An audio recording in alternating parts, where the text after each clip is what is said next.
धर्म प्रेमियों, जय श्री कृष्णा। अनमोल रतन के चैनल के इस नए वीडियो में मैं मनीषा जैन आप सभी का बहुत बहुत स्वागत करती हूँ। प्रेमियों, हमारे शास्त्र कहते हैं कि मानव तन देव दुर्लभ है। देव भी मनुष्य जन्म के लिए प्रार्थना करते हैं, भगवान से वरदान मांगते हैं, किंतु हम मनुष्य तन में रहते हुए भी वो उन्नति, वो प्रगति करने की ओर उन्मुख नहीं होते हैं जो हमें करनी चाहिए, और हम असुरों से भी हीन व्यवहार को अपनाकर अपने आप को महान समझने की भूल करते हैं। एक ऐसी ही रोचक कथा लेकर के मैं आप सभी के समक्ष उपस्थित हूँ। एक समय की बात है, चैतन्य नगर में धनसुख काका चिट्ठियां बांटा करते थे। डाकिये का काम करते थे, सबकी चिट्ठियां ले जाया करते थे, कभी किसी के हंसने के समाचार तो कभी किसी के दुख, और काका सभी में शामिल हुआ करते थे। ये डाकिया का काम भी बहुत अनोखा काम है प्रेमियों। एक बार एक अन्यत्र स्थान जो कि चैतन्य नगर से थोड़ा दूरी पर था, उस पते की कोई चिट्ठी धनसुख काका के हाथ लगी। काका इससे पहले कभी उस पते पर गए नहीं थे, किंतु चिट्ठी थी तो जाना तो पड़ा ही। काका गए, जाकर के काका ने टेर लगाई, आवाज दी। भीतर से आवाज आई एक लड़की की। उसने कहा, हाँ काका, चिट्ठी जो है दरवाजे के नीचे से डाल दो।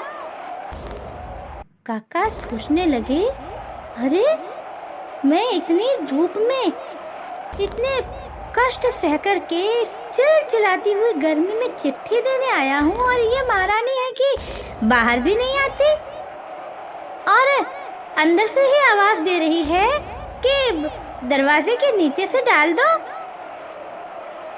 चाचा कुछ खीज से गए और उन्होंने कहा, रजिस्ट्री है, साइन करना पड़ेगा, बाहर आइए। अंदर से आवाज आई, ठीक है काका, आती हूँ। स्वर में कुछ हताशा और कुछ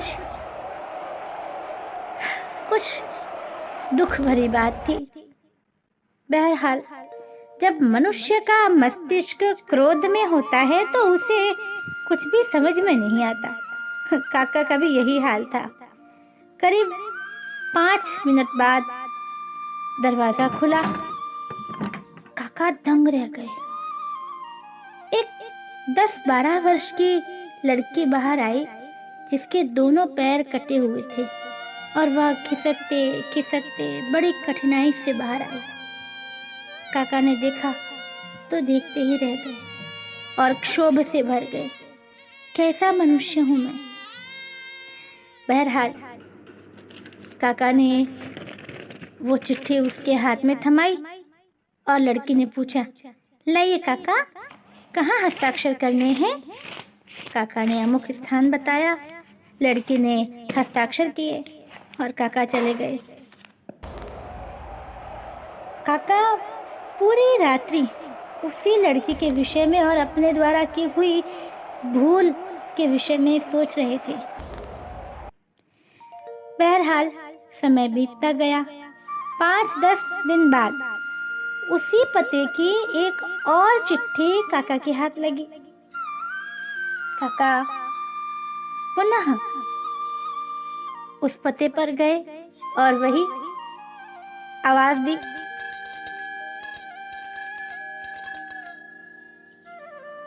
इस बार लड़की ने कहा, ठहरो काका, मैं आती हूँ। धनसुख काका बड़े प्रेम से बोले, अरे नहीं नहीं बेटी, मैं दरवाजे के नीचे से ही पत्र छोड़ दूंगा। लड़की, अरे नहीं नहीं काका, ठहरो ठहरो, मैं आती हूँ।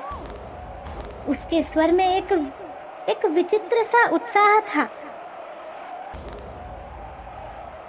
लगभग 5 मिनट बाद दरवाजा खुला और लड़की के हाथ में एक उपहार का डब्बा था। लड़की ने पूछा, काका हस्ताक्षर कहाँ करने हैं? काका ने कहा, नहीं बेटे, आज जो चिट्ठी आई है ये रजिस्ट्री की नहीं है, इस पे हस्ताक्षर नहीं करने हैं। काका ने वो चिट्ठी उसे थमाई और उस लड़की ने वो उपहार वाला डिब्बा काका ने कुछ संकुचाते हुए कहा, अरे नहीं नहीं, इसकी क्या आवश्यकता है बेटी, ये तो मेरा काम है। लड़की ने बड़े प्यार से कहा, अरे काका ये मेरी ओर से है, कभी कभी तो बेटियों के उपहार भी स्वीकार करने चाहिए, ले लीजिए। बड़े ही हर्ष और ममत्व के साथ काका ने वो डिब्बा अपने हाथ में लिया और वहां से रवाना हो गए। शाम को जब काका अपने घर पहुंचे तो काका के मन में एक विचित्र सी अशांति छाई हुई थी, एक विचित्र सा उत्साह या उन्माद, दोनों स्थितियां काका के मन को घेरे हुए थी। काका ने शीघ्र डब्बा खोला कि उसने दिया क्या है। जैसे ही काका ने डब्बा खोला, काका फूट फूट कर रो पड़े।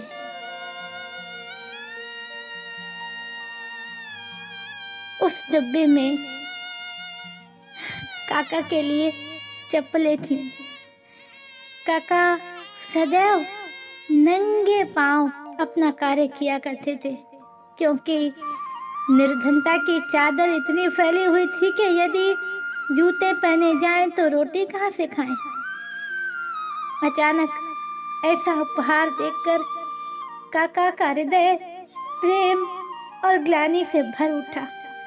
काका ने उन चप्पलों को अपने हृदय से लगाया और उस लड़की के लिए ढेरों प्रार्थनाएं, आशीर्वाद और पता नहीं क्या क्या देने लगे। प्रेमियों, हम मनुष्य पता नहीं क्यों जानवर से भी ओछी हरकतें करने लगे हैं। जब हमारी बात कोई नहीं मानता है तो हम कुत्ते की तरह उस पर टूट पड़ते हैं। जब हमारा किसी से बैर होता है तो हम सांप की तरह उसे डसकर उसे समाप्त करने की ठान लेते हैं। क्यों? हम मनुष्य हैं, जानवर नहीं। किंतु उसके उपरांत भी हम गिरगिट की भांति सत्य और असत्य नाम के 2 रंगों से अपने मन को और अपने तन को रंगते रहते हैं। हम क्यों ऐसा करते हैं? ऐसे दुर्लभ देव तुल्य या देव से भी अधिक बढ़कर मनुष्य तन के साथ हम अपनी आत्मा को ऐसे कुकर्मों में क्यों लगाते हैं? हम कहते हैं, पिछला जन्म किसने देखा है? किसी ने तो देखा है। आज हम में से कुछ लोग बोल नहीं सकते, कुछ जैसे कि मैं देख नहीं सकते, कुछ सुन नहीं सकते, या किसी न किसी प्रकार की समस्या से ग्रसित हैं। और ऐसी समस्या जिसका संसार भर में कोई उपचार नहीं है। क्यों? वो समस्याएं क्या है? क्या वो हमारे पूर्व जन्म के कुकर्मों का प्रतिफल नहीं है? यदि नहीं है तो उसको कोई सुलझाता क्यों नहीं? आज आधी दुनिया अंधी है। क्या चिकित्सा विज्ञान ने इतनी प्रगति भी नहीं की है कि उनके नेत्रों की ज्योति ला सके? मनुष्य चाहे माने या न माने, किंतु यह सत्य है कि कर्म का फल सबको मिलता है, फिर चाहे हम उसे हंसकर सहें या रोकर। इस कथानक को सुनाने के पीछे मेरा उद्देश्य यही है कि आप भी देवतुल्य मनुष्य तन को वो यूं ही न जाने दे।